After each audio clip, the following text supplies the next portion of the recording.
Welcome back, everyone. Thanks for joining us for part 2 of our webinar series on attracting and retaining high-performing sales reps. In part 1, we covered how to attract the right talent. If you missed out on that, I can make the recording available for you. In that session, we talked about structuring competitive salary and commission packages and how to manage hybrid teams effectively. But as we all know, the real challenge isn't just attracting great salespeople, it's keeping them.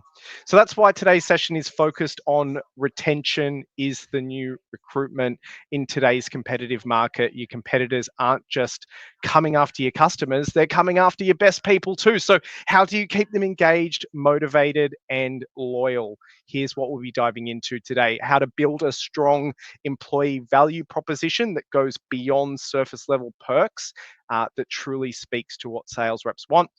Why having clear, visible growth pathways and career progression plans are essential, not just for performance, but for retention as well. And finally, how to leverage training and development to keep your sales team sharp, engaged, and committed for the long haul. We are joined today by Simon Spalding from Uplift Recruitment, who'll be sharing real insights into why top performers leave and what companies can do to stop them. Scott from Sales Calibre, who bring his expertise on leadership coaching and how to build teams that stick. Plus, we have Sam, account executive from Seek, who'll be bringing the latest data around retention trends and what's driving turnover in today's market. Before we dive into today's discussion around retention strategies, it is important to understand how employees are actually feeling about their roles right now and what's influencing their decisions to stay or leave. So to set the scene, we've got Sam from Seek. Sam's brought some fresh data on employment happiness around Australia, giving us a snapshot of where employers' heads are at and what's driving satisfaction or dissatisfaction in the current market. Over to you, Sam. Thanks, Will. I love that phrase that retention is the new recruitment. It's a really great way to look at things. So Seek did a report late last year on happiness in the workplace. You can see here on the screen in big, bold pink letters that only 55% of Australians are currently happy in their job. So when we're talking about happiness in the workplace, it's really important to understand what drives happiness. And one of the top things that has come out of this report is that your talent, it's important, or your staff, it's important for them to have purpose at work. And that is the top driver for happiness for Australians, followed by their manager and also their day-to-day responsibilities. So Australian workers are currently most happy with the location of their work, followed by responsibilities and their work-life balance. So we spoke about in part 1 a little bit around the top drivers for candidates. Work-life balance sits at number 1 across all industries, but actually in number 2 for our sales candidates. So things like flexibility to work from home, being in those top drivers. And then we also know that of all of the generations, Gen Z is the least happy at work. So baby boomers having a great time at work, being the most happy. Oh, lucky them. Thanks, Sam. That data really, I think, highlights how employees are feeling right now, and I think reinforces just how important it is for a company to go beyond the basics if they want to keep their top performers. Scott, I want to start with a common trap many leaders fall into when thinking about an employee value proposition. And I guess my first question is, leaders often focus on perks like fruit bowls or wellness days as part of their EVP. How important is it to move beyond those surface level perks and focus on deeper elements like leadership, culture, and growth? Yeah, highly important. I know working in some businesses that the EVP were just those perks around fruit bowls. We've got a barista on site. They're great to keep people engaged in the business, but it needs to go beyond that. And I think it needs to start with the sales leadership level of the business, because they're often the last to receive training. They're often an individual contributor that does really, really well, so they get promoted into that leadership position. So what happens is they don't know how to support their sales team. All they know how to do is manage those KPIs. So I think, going to that level of making sure your frontline leadership are well trained, they understand how to coach. They understand how to create those environments to be right for their sales teams to succeed. I mean, an example is, I think one of the things that really increased the productivity of one of the cold calling sales teams that I had was giving them wireless headphones. It seems such a little thing, and it was a small investment, but to them, it was showing that we cared about them. We realized that they wanted to walk around while they were cold calling. So it needs to be more than just those high level things. Things like gamified sessions, mini targets, recognition programs, I think have a better impact on helping those team members understand what they need to deliver and want to continue to work within the business. Probably the last one is how are they tied to the purpose of the business? So how well is that communicated to the teams? How well do they understand what their contribution does to drive a greater strategy of the business? So the more transparency and involvement they have at that level of knowing, well, it's not just about banging out calls on the phone, but if I make these conversions, this is actually what it's doing for the business. This is how it helps me in potential future roles that may open up, especially if you're at that, again, I go back to that startup and scale up phase, right? A lot of those things aren't already in place. So how do they understand that if we do well, how do I progress through the business? What are those opportunities that I have? It certainly go a long way to helping those teams grow, develop, and stay with the business. I think, you're spot on, and dare I say the F word, not that F word, but the fun word. A lot of that does come down to are they having fun? Let's say a business is offering the right perks, the right development opportunities. They perceive that their staff are having fun, but they're still losing good people. What would you say the early warning signs are that a high-performing sales rep might be disengaging or considering leaving, even if they're hitting their targets? Yeah, I think that's a great question. It depends on how close they are to their leader. So they'll often, start to say what they really think about what's happening around the KPIs and those sorts of things. But for me as a sales leader, it was really understanding their demeanor. So when is something shifting in the way that they normally operate?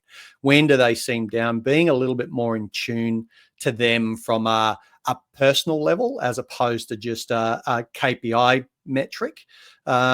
You start to see them not wanting to be part of coaching if you've got a coaching program in place. I've seen a lot of people cancel coaching sessions, and it's a big flag for me if I have some of my coachees that I have now that are constantly, can we move my session? Can we do it? It's no longer important to them. So it's a check-in call. Hey, look, just want to check you're okay. Is there anything I can help with? So being in tune to that and some of the activities that they're doing, you might put on a gamified call blitz, and they just, no, I don't want to be involved anymore, or they don't want to share their knowledge with some of the newer team. So you start to see it in just the way they operate. And there could be some resistance around the new product features coming out or the new parts of the product that they have to sell. You get them into a training session to talk about the new features, and they're almost defensive of, well, that's not going to work, and they have a bit of apathy for the product. So again, just seeing that in the way that they're operating, and knowing to step in and just ask the question early rather than just letting them go, even if they are delivering their numbers. Often the ones delivering at the high end don't want any involvement from other people. They don't want you to check their pipeline, and for the right people, just let them go. But yeah, seeing that change in the demeanor is an early sign for me. I mean, that leads perfectly into training and development. I guess a lot of companies hesitate to invest heavily in training because they're worried reps will leave anyway. In your view, should training form a core part of an employer's EVP, or is it something that should be earned or rewarded? Yeah, there's probably two parts to that, and I think training is, I run a training company. So to me, I understand the importance of it. And I think what happens is most businesses that I work with think the onboarding process is the training process. So beyond onboarding, there is no what we call everboarding. So how do you constantly sharpen the saw? How do you constantly build your team to constantly grow? I think a couple of things that are important in a business is clarity on how they can, or the salesperson can develop in their current role. So what does that look like? Where are their gaps? And what are the tools or the content or the learning programs that can be implemented so that they can do self-learning to bridge those gaps? We always see I will put you on a personal development plan, but that's a check-in at 6 months and a check-in at 12 months because there's a salary review attached to it. So how do you have those conversations on a regular basis, and how are you helping them identify the gaps? I think in terms of that internal content as well, do they have access to mentors? Do they have access to coaches within the business that can help them develop as well? That's really important. And probably the last one for higher performers, I think having outside programs, one-to-one coaching with professional coaches is going to keep them engaged. But probably the important factor around that is making KPIs and achievement as a qualifier.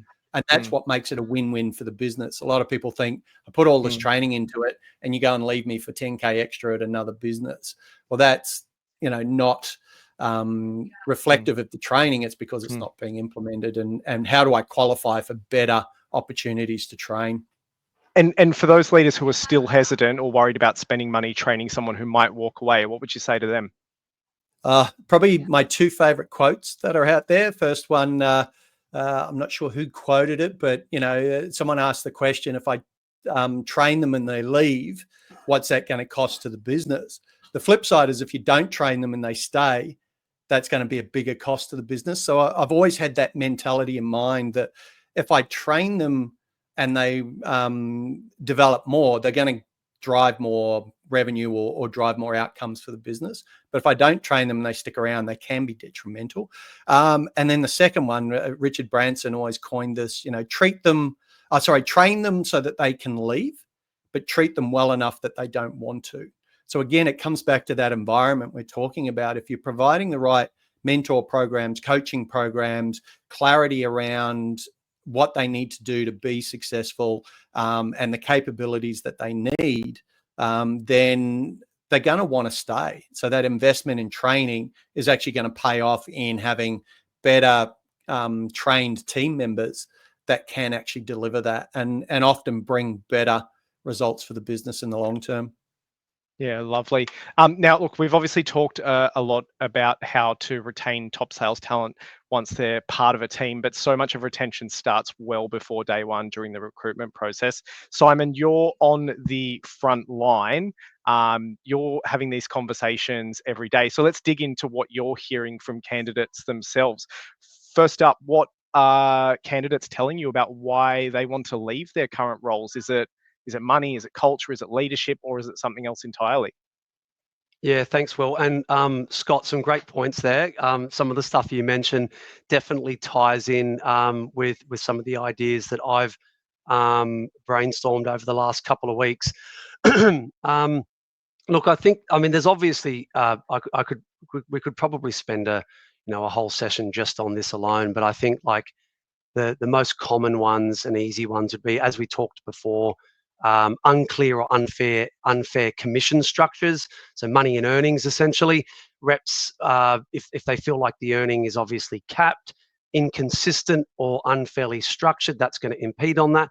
So we hear things like, my targets keep increasing, but the commissions stay the same. The company changed the pay structure, and now I'm earning less for the same sort of work. So, or commission takes too long to get paid out. So these are all the common things I think in that regard.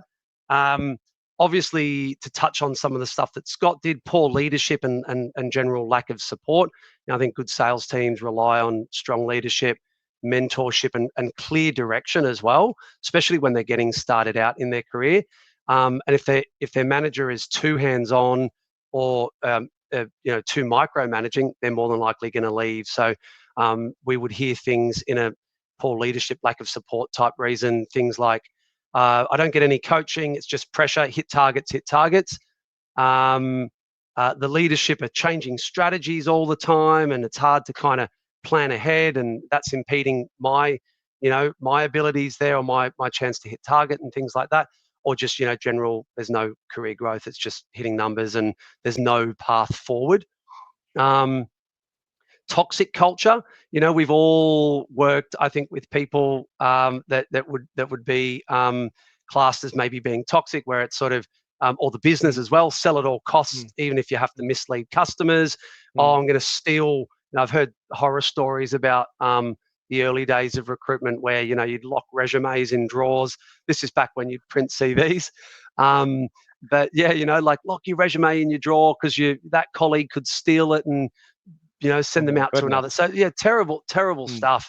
And then look, lack of career progression, as Scott kind of touched on. It's like, short money or quick money is never good money. And I think in the beginning, people are hell bent on that. Salespeople, they want to earn, and then, but after a while, it gets there's a lot more to, I think they just get a bit like, what's the next step? I'm earning good money, but this is not feeding me. It's like that old thing where, if you're only hunting for money in life, you're never really going to truly be happy. So, and I think the last thing, which thankfully we don't hear too much from anyone leaving our clients, but just a poor, Scott mentioned this early, I think in our previous session, around like tech businesses where the product isn't quite there yet. So I think just general product or market limitations. Like I've come in, I'm doing all of the things that should be working, but the product isn't delivering. So therefore,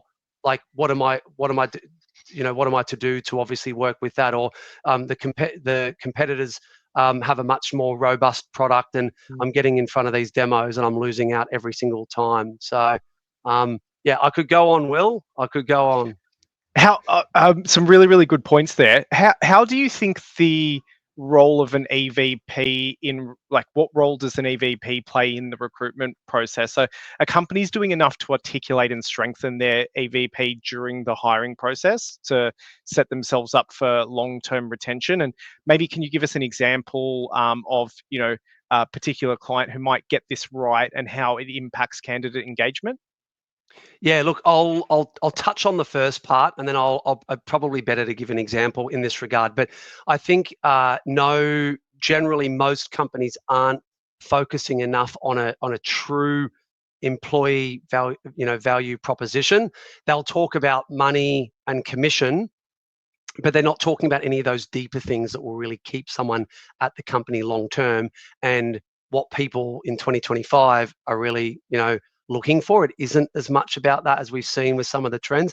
It isn't as much about that anymore. It is money, it is base salary, it is earning potential, but it's so much more than that to really drive and keep people. So we've got one client as well, actually, that will, with every single interview that they do, they have a really beautiful, and this has been redone several times over the last few years.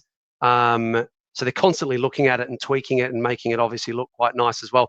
But with every interview that gets sent out, they'll attach a sort of a 4-page employee value proposition document, touches on all the different areas.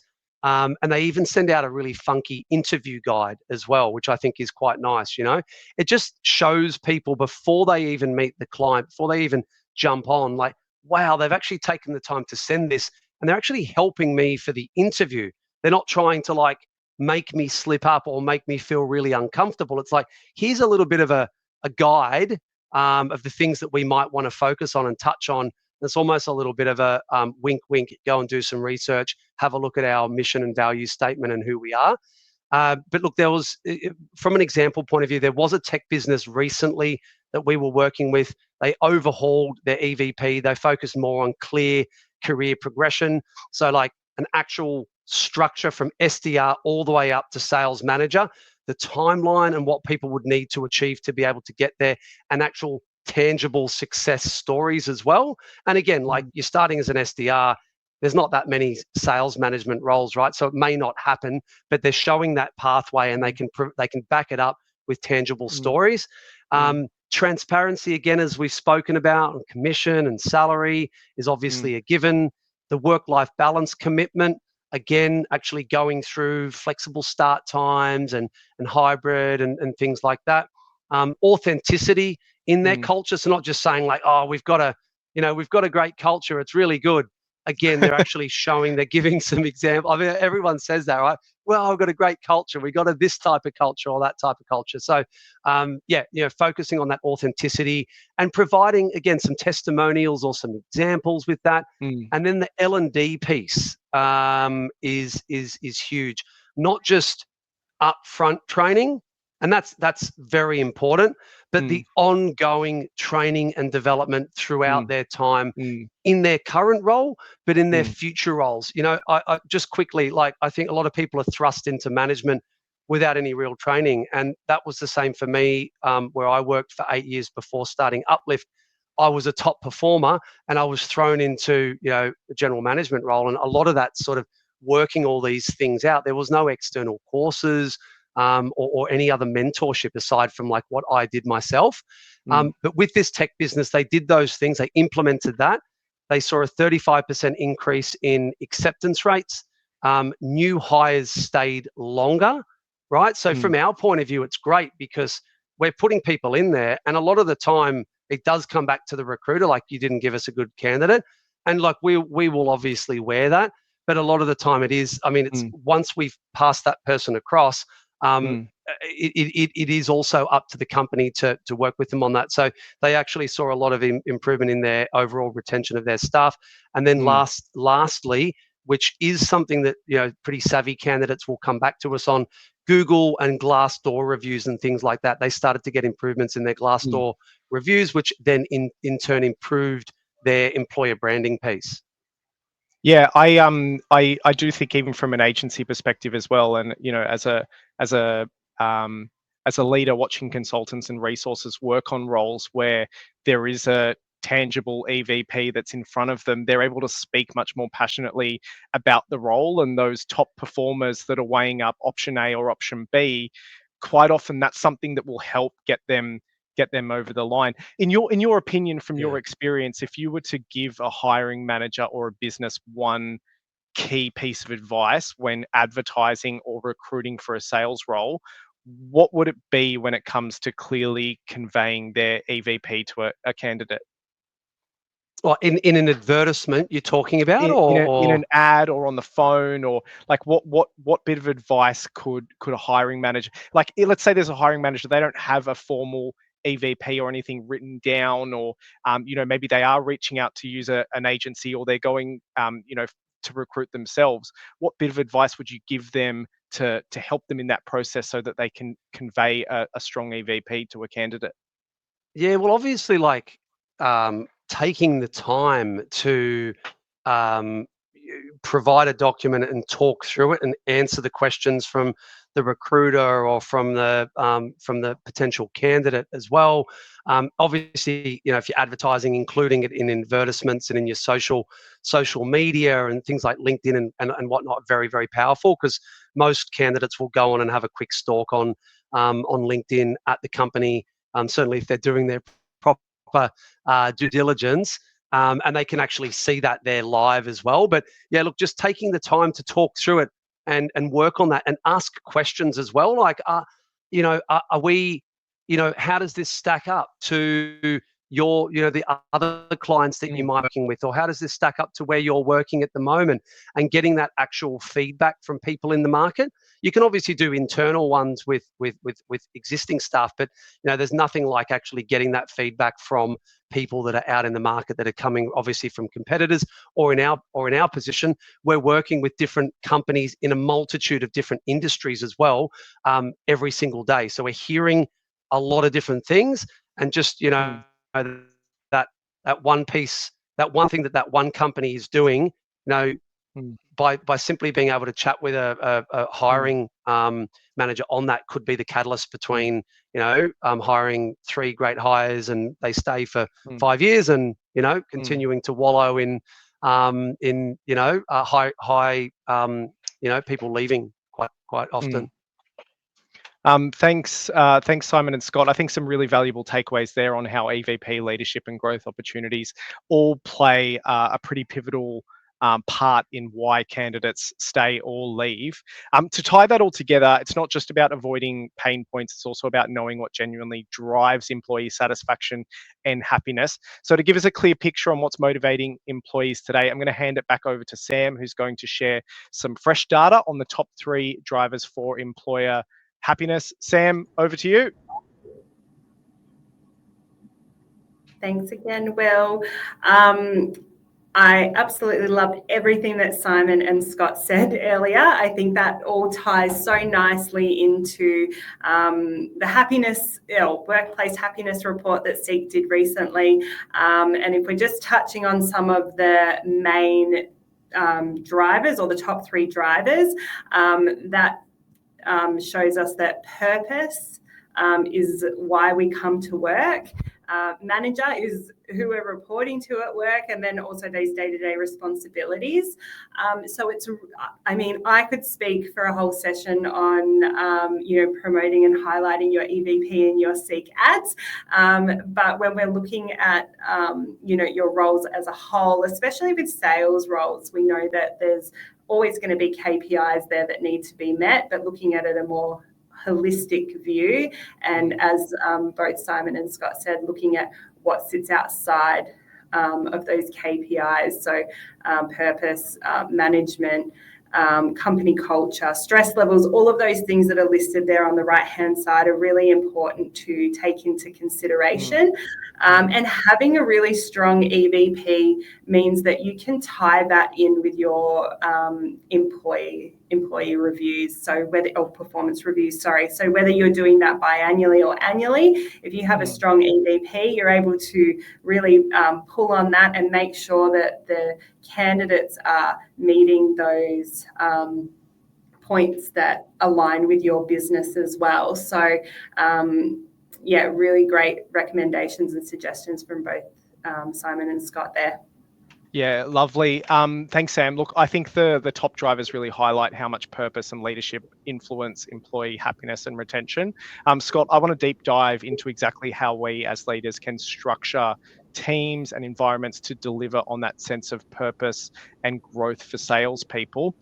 So let's start with the basics. How should a sales team be structured to give an employee like a clear sense of purpose?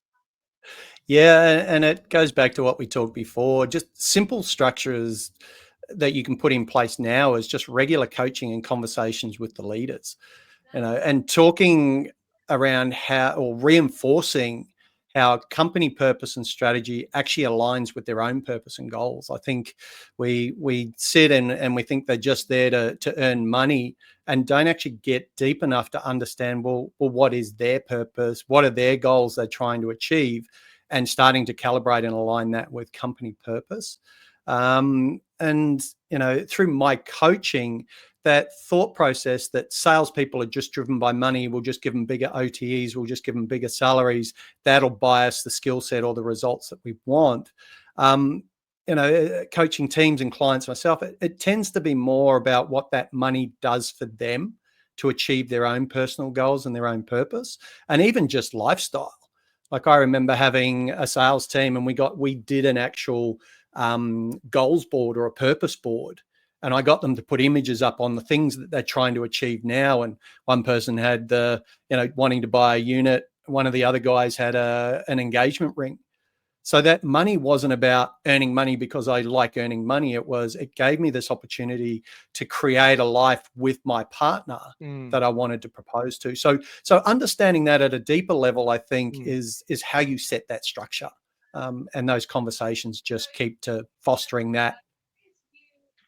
Yeah, I think knowing where that money's going, definitely, a much bigger driver than is it just going straight into the bank account, or is it going to be spent on something there? Would you suggest employers to deliver a sense of purpose to their employees, put together a capability matrix? And what's the purpose of one, and what do you typically see happen when companies don't have that kind of framework in place?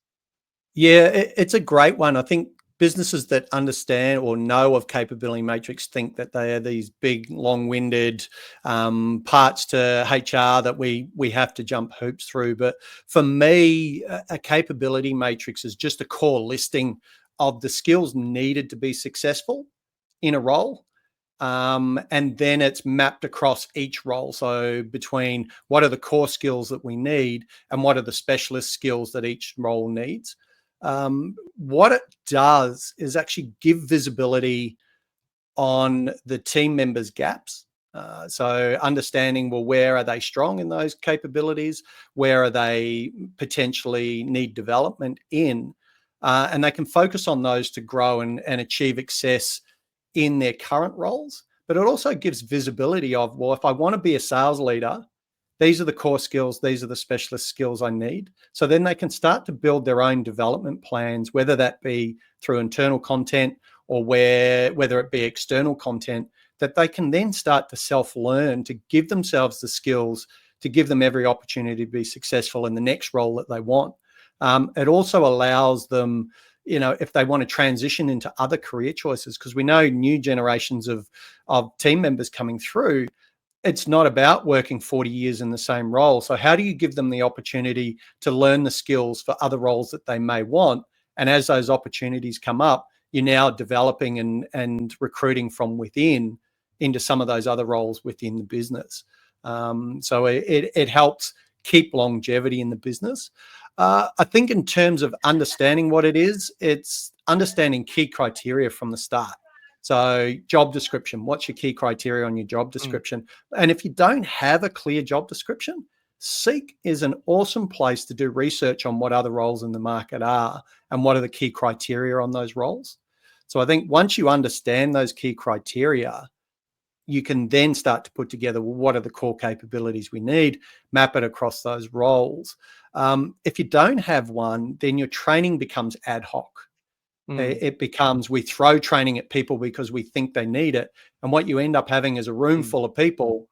You might have 6 salespeople in a room to do training. 3 of them have done this training 5 times before. So they're disengaged from training. And the other 3 are not at the level yet to even understand what the training's trying to do for them. So I think that's the challenge. And what it does is then makes your onboarding the cornerstone of all your training. But then there's nothing beyond that's going to keep people retained or within the business because it's not personalized for them. So yeah, training obviously plays a huge part in retention too. Do you think that ineffective or one size fits all training strategies contribute to attrition in sales teams? Yeah, absolutely. And it goes back to understanding the needs and the goals and the purpose of each of your team member. And there is going to be times where you need core training that's across every team member. But the more you just throw training at people and hope that that's the silver bullet to fix capability issues or revenue gaps or whatever it may be that you're trying to solve with the training, what you do is you disengage those team members that just go, oh, geez, I could be on the phone for the next hour, but you've got me doing a lunch and learn on prospecting tips. I've been prospecting for 5 years. I know what I'm doing. So I think it's what are the core ones you need, but then how do you create content that's everboarding just in time and it's tailored to the right person at the right time? I think that's what happens if you don't have those strategies. People just get disengaged. It becomes one-sided, right? It's all about what the company wants me to deliver, but what are you doing to give back in return? And the more you can nail that, the longer you tend to keep your team members. Thanks, Scott. I think that really highlights the connection between leadership, clarity, and long-term engagement. Simon, I'd like to bring you back in now from a recruitment lens. We've talked a lot about growth pathways and capability matrix. From your perspective, do most companies clearly communicate the growth pathways that a candidate might have, or is this something that's overlooked? Yeah, look, it's mostly overlooked. I think if I had to put probably a number on it, I'd probably say maybe 2 out of 10 companies are doing it. And again, how many of that are actually doing it very, very well? From your perspective, would you recommend companies make tools like a capability matrix Scott discussed part of their recruitment pitch to differentiate themselves? Yeah, definitely. I think there's a couple of things to consider there as well. I mean, a lot of companies provide job descriptions. There's an interesting book called Scaling Up by Vern Harnish, which talks to some of these things. I won't kind of go into it, but looking more at like job scorecards and capabilities rather than just like here's the tasks that we expect you to do. And as you know, Will, most of those responsibilities that are on there often aren't major parts in the job, and the candidate Mm, finds that out later. mm, So I think mm, from a capability matrix point of view, yep, obviously it provides like a clear pathway. It shows them how they can move forward in the business and what skills and capabilities they will need to be able to develop and progress.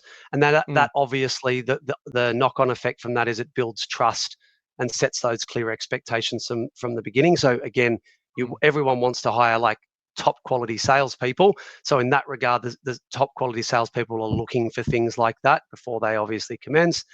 Transparency and engagement, obviously, in that. So it actually gives them a bit of a look inside the business and how promotions work and what success looks like. It just makes them feel a little bit more informed and mm, engaged. mm, It's a differentiation point as well. I don't think many companies are really doing this. So to be able to actually do that, it would probably knock the candidate off their chair where they go, mm. "Wow, like I've gone for 5 interviews. This is what I You're the this is first what I can company." achieve. Yeah. 100%. How good's that? Mm, Yeah. mm, And then obviously just targeted development as well. So it might actually prevent a hire going forward mm, because they go, oh, this isn't the path that I actually want to take. I'm wanting to move mm, towards more of an operational role, and I can see that mm. that's not really going to happen in this business. Thank you very much. I'll keep looking. Which saves you from a bad hire as well. How Bad hire. important is Yeah. it, like, tools aside, from a recruitment standpoint, for companies to show a candidate exactly, or brief an agency exactly on how, that candidate's role contributes to both business success and personal growth over time? Yeah, very, very, very important. I think it's good for obviously candidates to understand the business objectives, what they're looking to achieve, mission, values, all of those sorts of things, because along with their own personal development Mm, and career growth, because look, we're all obviously looking out for ourselves, right, most of the time, I think, and there's nothing wrong with that. mm, But to just have mm, that appreciation and show a bit of vulnerability in current times, I think that's always a good thing. Obviously, it aligns the candidates with purpose and having impact in the business. It motivates and engages them as well. mm, So again, mm, these are things that are all going to be tools to improve retention, but also have mm, happiness ultimately, mm, in the workplace as well. And again, like emotions, if you've got the wrong people around you in the team, in the business, one or two wrong people, detrimental to the business, right? So mm, having the right people and ensuring that they're happy in their personal life and they're motivated and all these things are coming together, it's a lot of work, but it's mm, important to obviously take those extra steps to look after your people, but to also understand what's going on maybe behind the veil. mm, Um, mm. and again, just building a long-term relationships and commitment out of those candidates as well. Amazing. That's a really strong point to wrap on, Simon. I think when people lose sight of their purpose, no perk, fruit bowl, or commission structure is gonna fix that. So that actually Yeah. brings us to the end of part two. Let's quickly recap and close out. What an incredible session! Huge thank you to Scott, Simon, and Sam for sharing such practical insights, strategies, and data today. And I think if there's one thing that's clear, it's this: retention isn't something that happens by accident.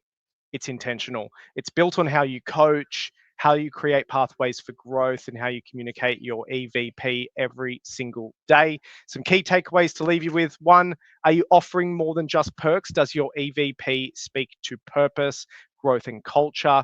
Two, have you mapped out clear, visible growth pathways that show your team exactly how they can progress? 3, are you investing in consistent, meaningful training and development that keeps your salespeople sharp and engaged? And crucially, are you listening to your team before they become disengaged? A huge thank you to everyone who's joined us across both parts of this series. Remember, retention is the new recruitment. The effort that you put into keeping your high performers is just as important as the effort you put into hiring them. Big thank you to Scott, to Simon, to Sam for joining us. And if you'd like more resources, insights, or to connect directly with any of us today, please feel free to reach out. We'd be happy to continue the conversation. Thanks again, and we'll see you next time.